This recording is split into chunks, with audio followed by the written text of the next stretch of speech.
वालेकुम रहमतुल्लाहि व बरकातुहू। जब पंजुम के बच्चे ध्यान दें कि आज आपका जो है सोशल साइंस यानी एसएसटी यानी समाज का आज आपका टर्न है। पहला चैप्टर जो आपने पढ़ा था वो ग्लोब के बारे में पढ़ा था। ग्लोब क्या है तो आपको बताया गया था कि ग्लोब जो है क्या कहते हैं पृथ्वी का एक छोटा सा क्या कहते हैं कि हिस्से को जो है एक छोटा सा नमूना दिखाया गया है जो पूरे पृथ्वी को जो है शो करता है यानी दिखाता है। पृथ्वी पे कौन कौन सी चीज़ें पाई जाती है, कितने अमाउंट में वाटर पाया जाता है, पानी पाया जाता है, कितने अमाउंट में जो है पहाड़ पाए जाते हैं, रेगिस्तानी इलाके के बारे में और बहुत सारी चीज़ें ऐसी जो पृथ्वी पे पाई जाती हैं। इन सारी चीज़ों के बारे में अध्ययन किया जाता है with the help of the globe यानी ग्लोब की मदद से। इसमें कुछ मुख्य बिंदु दिए गए हैं। पृथ्वी पर बड़े बड़े महाद्वीप और महासागर पाए जाते हैं। ऑलरेडी आपको बताया गया है कि 7 महाद्वीप हैं, Asia, Africa, north America, south America, है ना। ऐसे करके जो है 7 महाद्वीप है। महासागर आपको बताया गया था 4 महासागर हैं, जैसे प्रशांत महासागर, हिंद महासागर, अटलांटिक महासागर, आर्कटिक महासागर। उसके बाद तो ये आपको याद करना है, लिखना है। हम पृथ्वी का बहुत छोटा सा भाग ही देख पाते हैं जो चपटा दिखाई देता है। ये तो रिमेंबरिंग चीज़ें, याद करने वाली चीज़ें हैं कि पृथ्वी का हम छोटा सा भाग देख सकते हैं। ग्लोब पृथ्वी का नमूना अथवा प्रतिरूप होता है। तो आपसे कोई भी पूछे कि ग्लोब क्या है तो आप बता सकते हैं ग्लोब पृथ्वी का नमूना अथवा प्रतिरूप होता है, एक छोटा सा उसका रूप दिखाया गया है। पूर्ण वृत्त पूर्व से पश्चिम अक्षांश का समांतर है। पूर्ण वृत्त की बात कर रहे हैं। अर्धवृत्त उत्तर से दक्षिण यानी देशांतर का है। अक्षांश और देशांतर रेखाएं एक दूसरे को समकोण पर काटती हैं।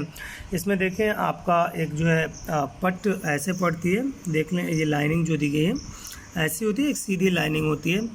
तो इस पे 2 रेखाएं होती है, एक अक्षांश रेखा है, दूसरी देशांतर रेखा है। बीच की जो रेखा है इसे जो है भूमध्य रेखा कहते हैं या फिर इक्वेटर कहते हैं। तो आपको ये याद रहे कि पहले चैप्टर में आपने ये पढ़ा। आज जो हम दूसरा चैप्टर पढ़ने जा रहे हैं, दूसरे चैप्टर का नाम है मानचित्र हमारे पथ प्रदर्शक। यानी मानचित्र जो होता है वो हमें बताता है, हमें रास्ता दिखाता है कि क्या है, किस तरीके से ज़मीन के बारे में पढ़ना है या कहाँ पे कौन सी चीज़ें पाई जाती हैं।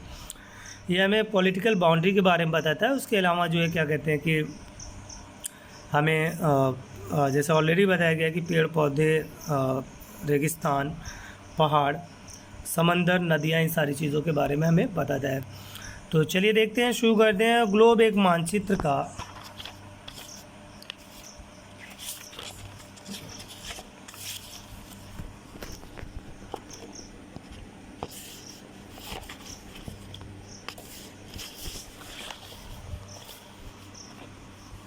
जी यहाँ पे देखें कि आपका दिया है ग्लोब एवं मानचित्रों का प्रयोग पृथ्वी के विषय में जानकारी प्राप्त करने के लिए किया जाता है। यानी कहा जाता है ग्लोब या मानचित्र का प्रयोग पृथ्वी के बारे में जानकारी प्राप्त करने के लिए किया जाता है, या यूँ कह लें कि ग्लोब का इस्तेमाल पृथ्वी की जानकारी प्राप्त करने के लिए होता है, पाने के लिए होता है। ग्लोब पूरी पृथ्वी का एक नमूना है, छोटा सा नमूना है। मानचित्र पूरी पृथ्वी के किसी भाग के लिए बनाए जाते हैं। ग्लोब में विभिन्न महाद्वीप, देशों, महासागरों आदि की सही स्थिति एवं सही आकृति दर्शाई जाती है। मानचित्रों से हमें पृथ्वी के विषय में अन्य बहुत सी जानकारियाँ मिलती हैं। यानी पृथ्वी के विषय में बहुत सारी जानकारियाँ हमें मिलती हैं। मानचित्र विभिन्न प्रकार के होते हैं, यानी कई तरीके के मानचित्र होते हैं। जैसे आपका कहा गया है यहाँ पे राजनीतिक मानचित्र यानी पॉलिटिकल, प्राकृतिक मानचित्र यानी क्या कहते हैं कि नेचुरल, और उसके बाद जो है क्या कहते हैं कि प्राकृतिक, वनस्पति का मानचित्र यानी ये वनस्पति पेड़ पौधों के बारे में बताइए। जनसंख्या के वितरण का मानचित्र यानी जनसंख्या कहाँ कहाँ पे कितनी मात्रा में पाई जाती है। सड़कों एवं रेल लाइनों का मानचित्र आदि। तो अलग अलग तरीके से मानचित्र यहाँ पे दिखाए गए हैं। मानचित्र क्या होता है? मानचित्र किसी चपटी सतह पर, चाहे वो कागज़ हो, बोर्ड हो, कपड़ा हो या दीवार हो, बनाए जाते हैं। ग्लोब और मानचित्र में निम्नलिखित अंतर होता है। निम्नलिखित अंतर का मतलब होता है कई फ़र्क देखे जाते हैं। ग्लोब में महाद्वीपों, महासागरों की सही आकृति दर्शाई जाती है, परंतु मानचित्रों में इनकी सही आकृति नहीं दर्शाई जाती। ये फ़र्क है ग्लोब और मानचित्र में। ग्लोब का प्रयोग पूरी पृथ्वी को दर्शाने के लिए ही किया जाता है, परंतु मानचित्र पूरी पृथ्वी के लिए तथा पृथ्वी के छोटे से छोटे भाग को दर्शाने के लिए भी बनाए जाते हैं।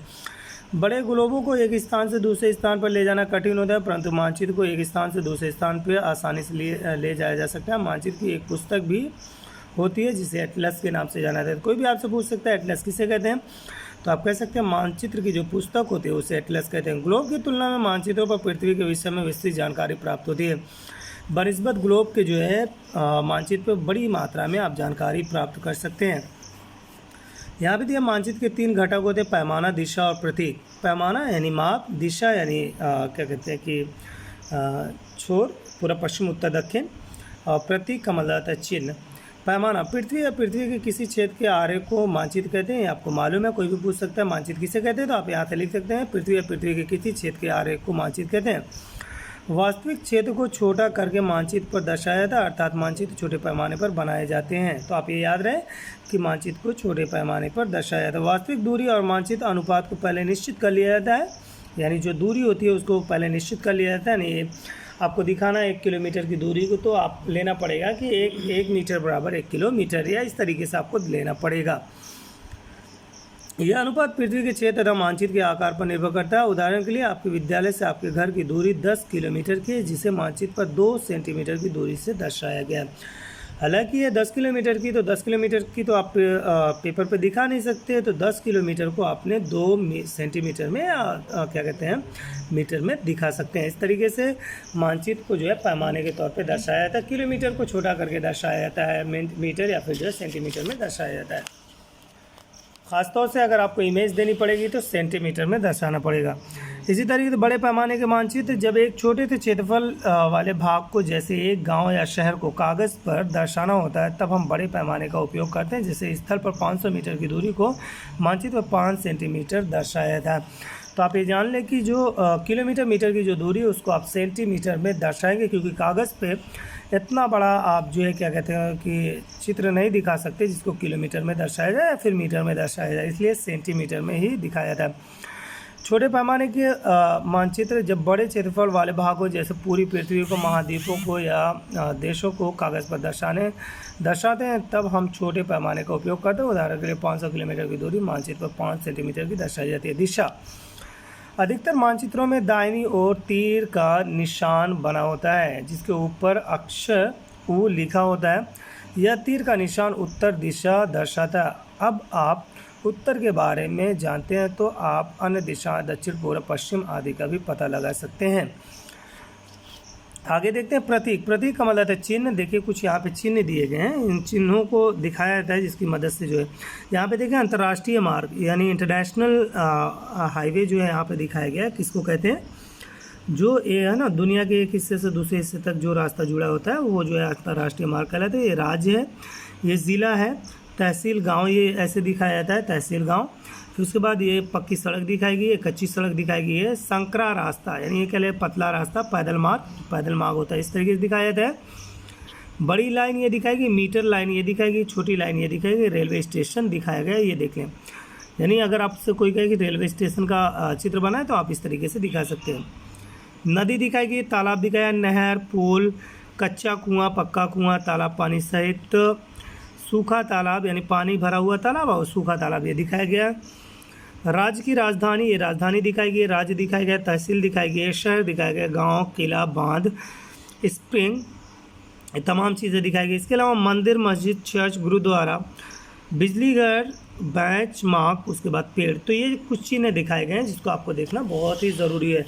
चिन्हों की मदद से आप पहचान सकते हैं कि कौन सी जगह पे कौन सी चीज़ पाई जाती है। आगे कह रहे हैं, देखिए यहाँ पे दिया है कि मानचित्रों के प्रकार। मानचित्र कितने प्रकार के होते हैं? आपको बताया गया है कि मानचित्र 3 प्रकार के होते हैं, राजनीतिक मानचित्र, प्राकृतिक मानचित्र। राजनीतिक मानचित्र उसे कहते हैं जो बाउंड्री को जोड़ता है, यानी एक देश की बाउंड्री को, एक देश के बॉर्डर को दूसरे देश से जो जोड़ता है, या एक राज्य का जो बॉर्डर होता है दूसरे राज्य के बॉर्डर से जो जोड़ता है। प्राकृतिक मानचित्र, इन मानचित्रों को देखें, यहाँ पे थोड़ा समझे। इन मानचित्रों में पृथ्वी के धरातल के विभिन्न स्वरूप, जैसे पर्वत यानी पहाड़, मैदान, पठार, नदियाँ आदि दर्शाए जाते हैं। कुछ मानचित्र विशेष जानकारी प्रदान करते हैं, जैसे सड़क मानचित्र, रेल मानचित्र, जनसंख्या वितरण का मानचित्र, उद्योग यानी क्या कहते हैं फैक्ट्रियों के वितरण का मानचित्र, प्राकृतिक वनस्पति का मानचित्र आदि। ऐसे मानचित्रों को थीमैटिक मानचित्र कहते हैं। तो आपको याद रहे थीमैटिक मानचित्र किसे कहते हैं, तो आप ये भी बता सकते हैं। बाकी यहाँ पे मुख्य बिंदु दी गई, आप इस पर भी जोर दे सकते हैं। जो चीज़ें आपको पढ़ाएगी उसको आप बार बार रिपीट करें, हार्डवर्ड इससे पिकअप करें, अपनी कॉपी पे लिखने की कोशिश करें। बाकी जो चीज़ें आपको नहीं समझ में आ रही उसकी आस्किंग करें ताकि आपको फिर से बताने की कोशिश की जाए। Thank you, have a nice day, see you tomorrow इंशाल्लाह ताला।